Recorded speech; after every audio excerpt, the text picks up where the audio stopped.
So Gaijin has released some great news. On October 2nd, Gaijin officially announced the incoming Japanese ground forces tree. Currently, we only know two of the tanks about to come in, the Mitsubishi Type 97 Chiha and the Type 95 Hago. Given the lackluster reputation of Japanese tanks during World War II, I personally am curious to see how Gaijin will handle this. Do we have enough to go all the way to battle rating 8.0, or will we be stopping at a certain threshold? Who knows? The Japanese ground forces will come out in an undisclosed time in the future, so I thought maybe we can at least go over the two tanks that are about to come out. The first one, the Type 95 Hago. The Type 95 Hago is a light tank. Designed in 1933, this pre-war tank design is the most numerous tank in the Imperial Japanese Army, with 2,300 units produced from 1936 to 1943. It weighed 7.4 tons and has a crew of 3. Its main armament is a Type 94 37mm cannon with two Type 97 machine guns as secondary armament. It can travel up to 28 miles per hour or 45 kilometers per hour on roads. This light tank was designed to make the tank able to keep up with Japanese motorized infantry, a feat the previous tank, the Type 89, is unable to accomplish. Its features is comparable to the American Stuart light tanks, serving as an infantry support gun while lacking in anti-tank power.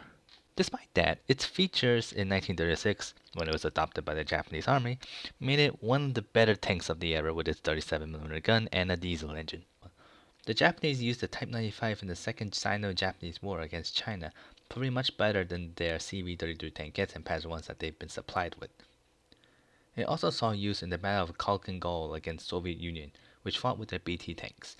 Although they were nearly similar in characteristics, the 45mm gun on the BT proved to be more than a match for the Hagos. After that, the Japanese focused their tanks in use in the Pacific conflict against Britain and America and the other allies.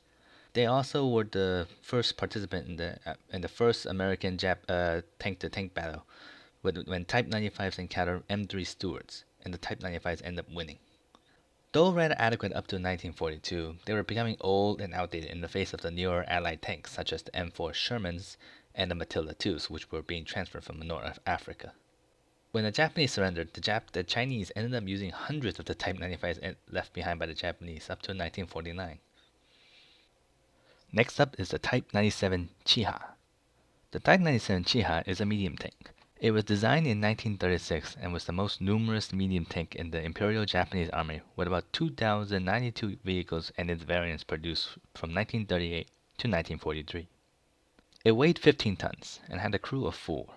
It featured a Type 97 57mm gun and two Type 97 machine guns. Yes, that was confusing. Imagine if the M4 Sherman had a 75mm M4 gun and an M4 machine gun. Like the Type 95, it was supposed to replace the Type 89 medium tank, and did so in 1938 when it was officially adopted. It saw use in many of the conflicts the Type 95 was in, from the Second Sino-Japanese War, the Battle of Khalkhin Gol, and even the Pacific battles against the Allies. The Type 97 did see a mid-war upgrade into the Type 97 Kai, or the Shinhoto Chiha. It saw the 57mm gun upgraded to a higher velocity 47mm gun. Now, this may not seem very impressive in caliber-wise, but when you consider that the 57mm only shot with 300 meters per second muzzle velocity, the 47mm on contrast can shoot at 800 meters per second velocity. This newer Type 97 made it able to contest the M4 Shermans. However, they can only penetrate if they attack it from the sides or rear. Just like the Type 95, after the surrender of Japan, many of the Type 97 saw use in China and up to 1949. It should be noted that Japanese tank development stagnated sometime in 1941 due to the change in Japanese doctrine from an offensive standpoint to a defensive one concerning the Pacific Rings and focusing on the ocean's defense.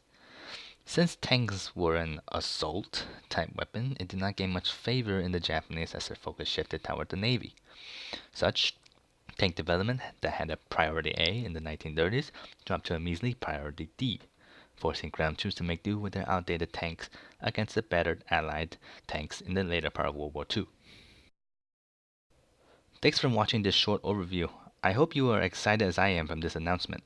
If you like this video, feel free to tap that like button, subscribe if you want to see more of these kinds of videos. Stay tuned for more. Bye.